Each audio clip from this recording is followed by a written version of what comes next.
Good morning साथियों, Saraswati career point में आप सभी का स्वागत है। डेली करंट अफेयर्स हमारा डेली सीरीज। मुझे उम्मीद है कि आप लोगों की तैयारी बेहतर हो रही है और आप एक अच्छे लेवल की तैयारी को क्रॉस कर रहे हैं। चलिए शुरू करते हैं आज का करंट अफेयर। उससे पहले चैनल को लाइक कीजिए और अपने दोस्तों को शेयर कीजिए। उन्हें भी चैनल से जुड़ने के लिए आग्रह कीजिए ताकि उनका भी करंट अफेयर और अन्य जानकारी बढ़े और वह एक अच्छे लेवल की तैयारी कर सकें। ठीक है, चलिए आज का प्रश्न लेते हैं।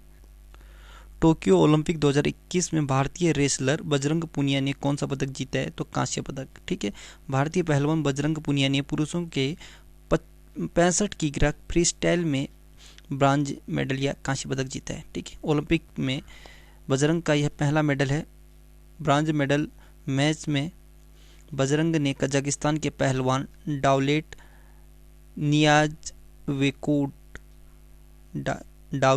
मियाज़बेकोव से हारे थे ये। ठीक है, और बजरंग पुनिया ने टोक्यो ओलंपिक में भारत का छठा पदक दिलाया है। मतलब भारत के लिए जो छठा पदक लाए थे वो बजरंग पुनिया लाए थे। अन्य 5 मेडल के बारे में देखें तो टोक्यो ओलंपिक 2020 में पहला पदक मीराबाई चानू ने लाया था जो सिल्वर था। ठीक है, दूसरा पीवी सिंधु ने कांस्य पदक और तीसरा लवलिन बोरगोहेन ने कांस्य पदक जीता था। ठीक, और चौथे में हमारे हॉकी टीम ने जीता है। पुरुष हॉकी टीम ने चौथा पदक कांस्य जीता और 5वां पदक रवि कुमार दहिया ने टोक्यो ओलंपिक में रजत जीता है। ठीक है, कौन सी स्पेस एजेंसी अवलोकन उपग्रह EOS-3 यानी अर्थ ऑब्जर्वेशन सैटेलाइट को लॉन्च करेगी? तो ये इसरो करेगी। ठीक है, भारतीय अंतरिक्ष अनुसंधान संगठन इसरो 12 अगस्त को एक पृथ्वी अवलोकन उपग्रह अर्थ ऑब्जर्वेशन सैटेलाइट को श्रीहरिकोटा के सतीश धवन अंतरिक्ष केंद्र से लॉन्च करेगा। ठीक है, ये श्रीहरिकोटा सतीश धवन अंतरिक्ष केंद्र आंध्र प्रदेश में है।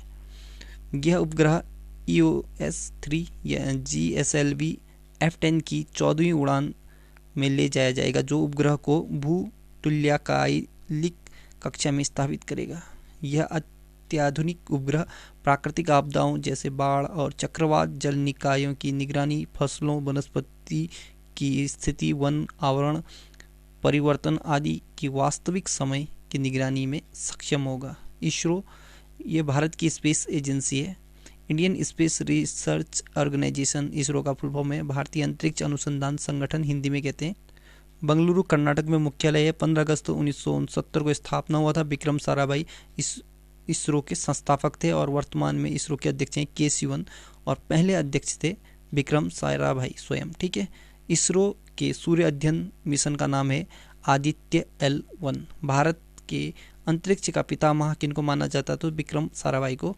भारत ने 104 उपग्रहों अपने सबसे अधिकतम उपग्रहों का रिकॉर्ड को किस रॉकेट से भेजा था? तो यह PSLV C-37 से। इसरो के मंगल मिशन जिसे 5 नवंबर 2013 को लॉन्च किया गया था, 5 नवंबर 2013 को मंगल मिशन। ठीक है, इसका नाम था मॉम, मार्स ऑर्बिटर मिशन। ठीक, भारत और जापान के चंद्र मिशन का नाम है लूपैक्स। अखिलेश मिश्रा को किस देश में भारत का अगला राजदूत नियुक्त किया गया है? तो ये आयरलैंड में। आयरलैंड यूरोप महाद्वीप में स्थित है। राजधानी डबलिन है आयरलैंड की। करेंसी है आयरलैंड की यूरो। राष्ट्रपति हैं माइकल डी हिगिंस और प्रधानमंत्री हैं आयरलैंड के माइकेल मार्टिन। राष्ट्रीय हथकरघा दिवस कब मनाया गया? तो ये 7 अगस्त को। प्रतिवर्ष 7 अगस्त को देश में राष्ट्रीय हथकरघा दिवस मनाया जाता है। इस दिवस को मनाने का उद्देश्य हथकरघा उद्योग और देश के सामाजिक आर्थिक योगदान में इसके महत्व के बारे में जागरूकता फैलाने के साथ हथकरघा को बढ़ावा देना व बुनकरों की आय को बढ़ावा देना है। ठीक है, 7 अगस्त 2021 को 7वां राष्ट्रीय हथकरघा दिवस मनाया गया है। और कुछ पिछले दिवसों को देखें तो अंतर्राष्ट्रीय प्लास्टिक बैग मुक्त दिवस 3 जुलाई को मनाया जाता है। विश्व जूनोसिस दिवस 6 जुलाई को। Let's break the chain of zoonosis transmission इस बार का थीम था। अंतर्राष्ट्रीय चॉकलेट दिवस 7 जुलाई को मनाया जाता है। और राष्ट्रीय मत्स्य किसान दिवस नेशनल फिश फार्मर्स डे 10 जुलाई को मनाया जाता है। 11 जुलाई को विश्व जनसंख्या दिवस, the impact of the covid pandemic on fertility इस बार का थीम था। मक्कलाई थेड़ी मारुथुवम नामक स्वास्थ्य योजना किस राज्य की सरकार द्वारा शुरू की गई है? तो ये तमिलनाडु। ठीक है, तमिलनाडु के मुख्यमंत्री M.K. स्टैलिन ने राज्य में मक्कलाई थेड़ी मारुथुवम नामक स्वास्थ्य योजना शुरू की है। इस योजना के तहत 45 वर्ष से ऊपर व्यक्तियों की तथा दिव्यांगजनों की नियमित जांच डोर टू डोर के माध्यम से की जाएगी। उन्हें सभी प्रकार की चिकित्सा घर पर ही प्रदान की जाएगी। तमिलनाडु सरकार ने गैर संचारी रोगों के इलाज के लिए मरीजों को अस्पतालों में जाने की आवश्यकता को समाप्त करने के उद्देश्य से एक डोर स्टेप हेल्थ केयर योजना मक्कलाई थेड़ी मारुथुवम रूप शुरू की है। इस महत्वाकांक्षी योजना का लक्ष्य राज्य के 50 हेल्थ केयर कवरेज ब्लॉकों में 1172 health sub centre, 189 primary health centre और 50 कम्युनिटी हेल्थ सेंटर लॉन्च करना है। तमिलनाडु की कुछ अन्य योजना देखें तो कुरुवई खेती सब्सिडी योजना तमिलनाडु का है। तमिलनाडु के किस मंदिर में तमिल अर्चना योजना शुभारंभ हुआ? तो ये कपालेश्वर मंदिर में। स्मार्ट ब्लैक बोर्ड योजना तमिलनाडु का है। मुफ्त इंटरनेट योजना तमिलनाडु सरकार की है। निःशुल्क मास्क वितरण योजना तमिलनाडु सरकार ने शुरू की है। किस देश ने अपने सभी समुद्री राष्ट्रीय उद्यानों से मूंगे को नुकसान पहुंचाने वाले रसायनों से मुक्त सनस्क्रीन पर प्रतिबंध लगा दिया है? तो थाईलैंड ने। कोरल रीफ यह एक पानी के नीचे का पारिस्थितिक तंत्र है जिसकी विशेषता रीफ बिल्डिंग कोरल है। यह चट्टान कोरल पॉलिप्स की कॉलोनियों द्वारा बनाई जाती है। अधिक चट्टानें पथरीली मूंगे से बनी हैं। थाईलैंड ने अपने सभी समुद्री राष्ट्रीय उद्यानों से मूंगे को नुकसान पहुंचाने वाले रसायनों से युक्त सनस्क्रीन पर प्रतिबंध लगा दिया है। पर्यटकों द्वारा उपयोग किए जाने वाले सन प्रोटेक्शन द्वीप राष्ट्र में धीमी गति से बढ़ने वाले मूंगे को नुकसान पहुंचा रही है। भारत की सबसे हल्की मेट्रो ट्रेन और पुणे की पहली मेट्रो का निर्माण कौन सा देश कर रहा है? तो इटली कर रहा है। इन ट्रेन का निर्माण पहली बार एल्युमिनियम से किया जा रहा है। ठीक है, पश्चिम बंगाल स्थित टीटागढ़ वेंगस इस मेट्रो का निर्माण करेगी। इटली यूरोप महाद्वीप में स्थित है और राजधानी रोम। करेंसी यूरो है। प्रधानमंत्री है मारियो द्रागी इटली के। राष्ट्रपति हैं सर्जियो मत्तेरेला, ये भी इटली के। ठीक है, विश्व खाद्य कार्यक्रम का मुख्यालय रोम इटली में है और इटली की सबसे लंबी नदी का नाम है पो नदी। इसे इटली की गंगा भी कहते। भारत केसरी कुश्ती दंगल 2021 का खिताब किसने जीता है? तो लाभांशु शर्मा ने। भारतीय पहलवान लाभांशु शर्मा ने तमिलनाडु में आयोजित भारत केसरी कुश्ती दंगल का खिताब जीता है। उत्तराखंड के गठन के 20 साल बाद लाभांशु ने सूखे को तोड़ दिया और राज्य के लिए भारत केसरी का खिताब जीता है।